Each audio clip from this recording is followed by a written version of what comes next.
There are jet skis out there already. Good morning, everybody. Just walked out the door and it sounded like they were only a few yards away, but they're far over on the other side of the lake. There's one here, close by in the middle of the lake, or middle from our perspective, probably not at all the middle. And then there's a fellow way over. You can see him now on the screen. I'm not sure if that's how much that is beyond the middle, because obviously optics are deceiving. But I can hear him and he's quite a way over there.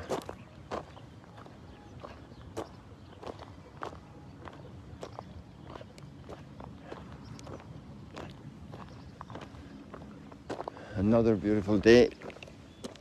Another day of life. Breathe again and see again.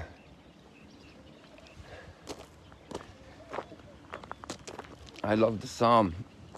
Athirst is my soul for the living God. Wow, these guys have parked their jet skis here. Would you like a ride? Let's go on a ride here. But I don't have the keys.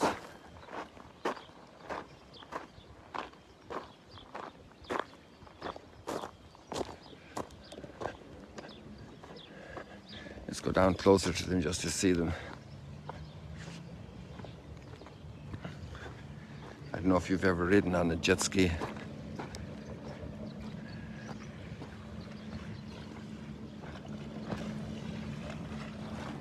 I suppose the experience is speed. It's one of the experiences. You're very exposed to the water, flying very fast.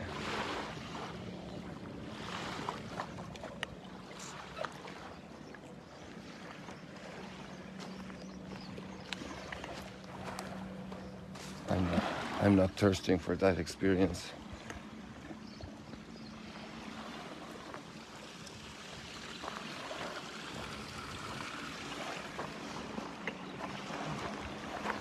When I was a child, I fell off the donkey. I actually tried to ride a cow as well.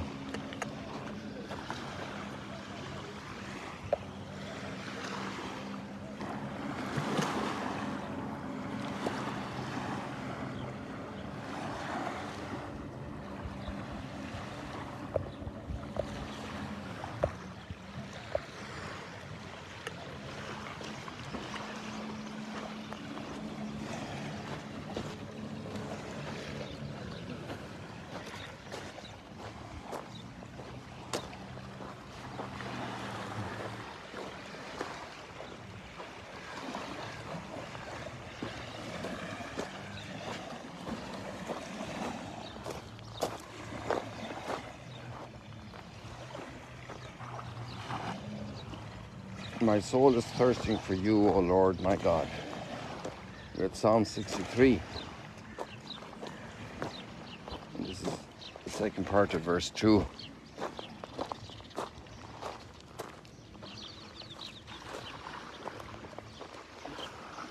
I don't have a thirst to ride a jet ski,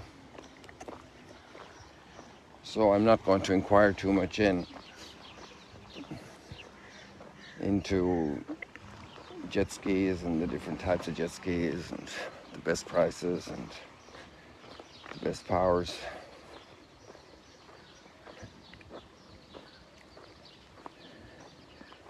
I know that people are interested in birds and could know a lot about these two blackbirds that I never pronounce their names right, so I'll refrain from that.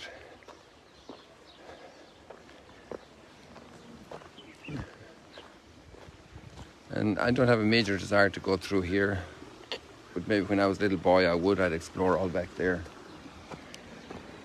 Desire has a lot to do with life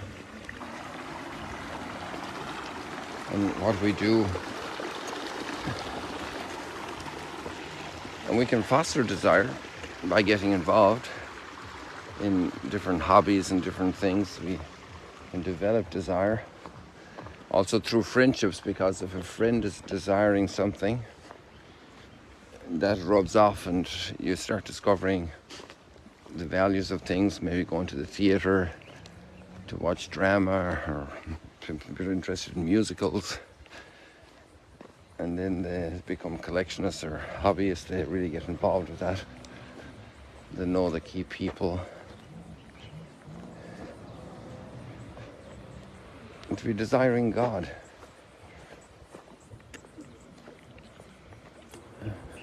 Some people maybe gather properties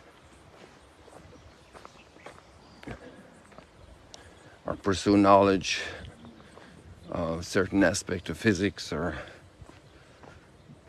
abstract math or the biographies of certain artists. My soul is thirsting for you, O Lord my God. Imagine that thirst, that desire. There's an interesting book by a fellow, I think his last name is Martin, The Fulfillment of All Desire.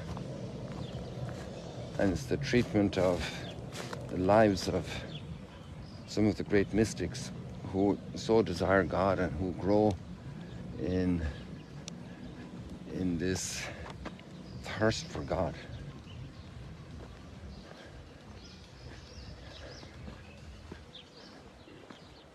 Here.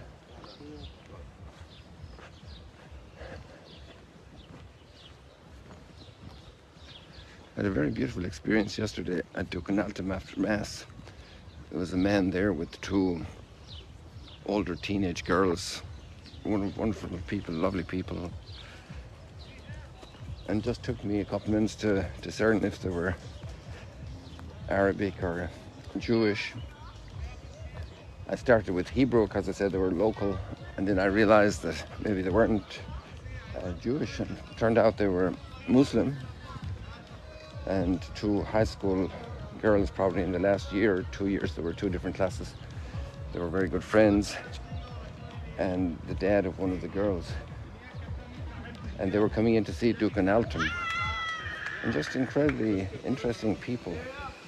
We had a great chat, and maybe they'll bring their school, their class, to visit the archaeological site, to visit and understand a little bit about the art of Duke and Alton, and especially to engage in conversation about cultural knowledge of the other. And they have the best ideals. They really, you can tell these are people of good education.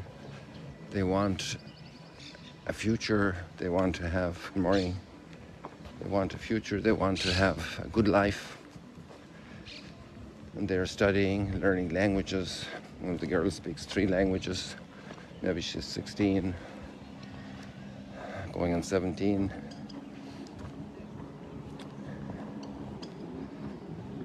Hebrew, Arabic, and English.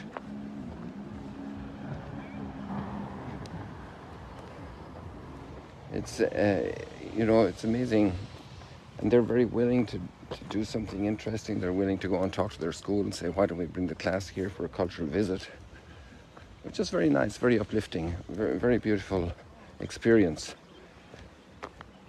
And because of some bad experiences, it's easy to feel alienation toward others.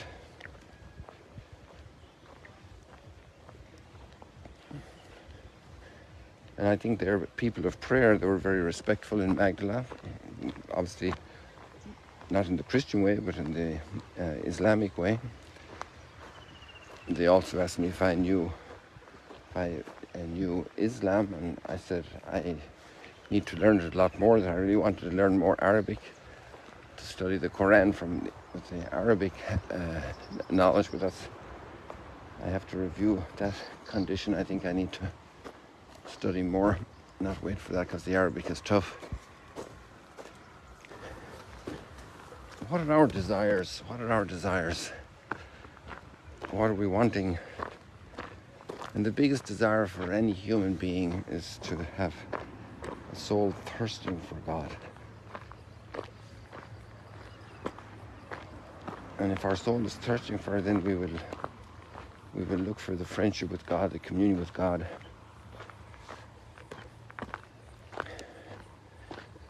Prayer won't be a task, it will be life. Like, you wouldn't think it's a test to talk to my mom. You just talk. It's life. It's part of life. It's part of the best of life. To have good connection with parents, siblings, friends. My soul is thirsting for God, because there's no creature that can fill my soul. My soul has a huge thirst, and only God can fulfill it. This psalm is so powerful, Psalm 63.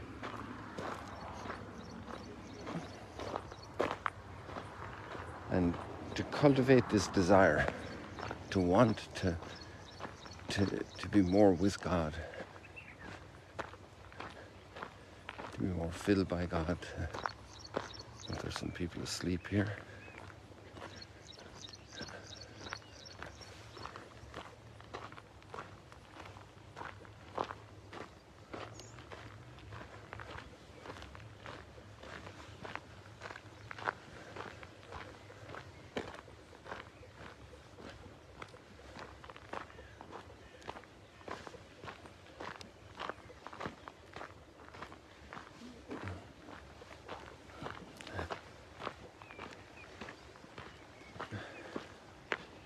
Oh, by the way, I had added the link for today's commentary on daily gospel exegesis so that you could have a logical Bible study. And the way I give you a different link today than I did yesterday, and it's a link just for today's unit. Some people said to me that it was not possible to hear all the units yesterday, and that there were immediately charges involved, and I've been able to hear the commentary regularly without any difficulty each day. I use Spotify, and you find it in Spotify. I imagine it's probably on other platforms, but you can listen to a lot of different types of channels on Spotify. That app is handy, and then there it's called Daily Gospel Exegesis, but I give you a link in the attachment in the notes here that are available on this Facebook and then the YouTube upload of it after we finish the live stream. And you can access the spot to see it. I really like the commentary. Sometimes it's a bit technical. Yesterday's was brilliant, and therefore I sent it to the chat, the WhatsApp chat. Last night, it should have occurred to me earlier to do that, because that chat's for all of those who want to receive alerts about things. And then just enjoy it, you know. Some days, as I said, is a bit more technical. Depends on the passages of the scripture. Yesterday was so filled with very helpful explanations of words and connections. I just felt I had to share with you. So continue enjoying that. So we have a situation in the gospel where we have quite an opposition. Each year we're reading a different gospel primarily, particularly for Sundays, but also on the weekdays. And so the weekday readings of Mark finish kind of quickly because it's a very short gospel. It's a good gospel to read cover to cover. You could do it very quickly because it's very short. And if you want to do a certain pondering, you could read it in less than an hour straight through, and you get a complete glimpse. It's an interesting little exercise to do, because your soul is a thirst for the living God. So these kind of things, this is your field, you know. And then on Sundays we're going slower because we just have once a week at it, whereas weekdays we have 6 days a week, unless there's a switch in the program, but it doesn't slow down for those switches because of other festivities. So we'll soon be finished with it. We're heading into close to the Passion, but the tension is very high between Jesus and the religious leaders in Jerusalem. In a certain sense, the questions the questions they ask about his authority is more a question of resistance to wanting to accept him. They're resisting. It's a big temptation for us, and that's the opposite to thirsting for the living God.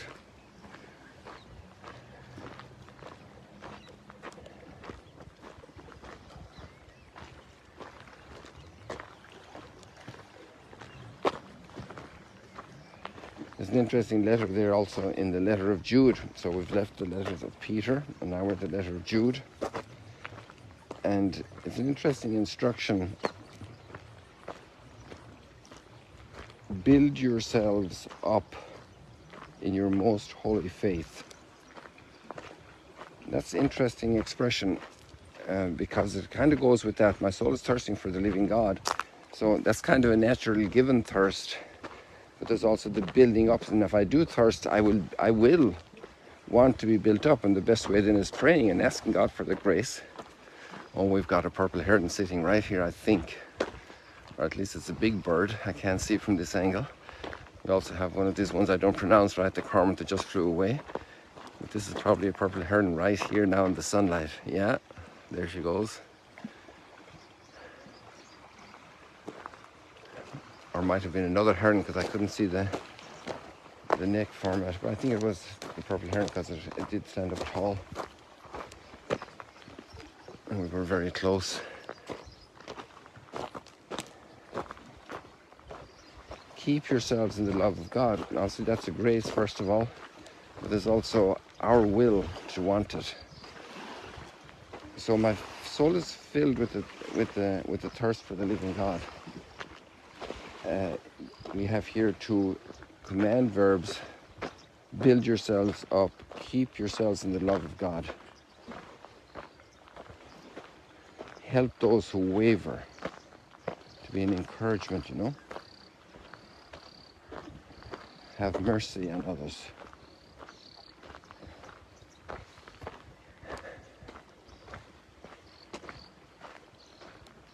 Good people, I think we're good for today. I thank you for joining. God bless you. We're in a new month, the month of June. Wow, another lovely purple heron. And so may this be a wonderful month. May have been a very blessed, grace-filled time for you. So see you later, alligators. Here's the foot of the cliffs of southern cliffs of Mount Arbel, blocked by that little ground palm. Now you can see them better. So people, God bless you. See you later at the latest in heaven. Did it turn around? There we go.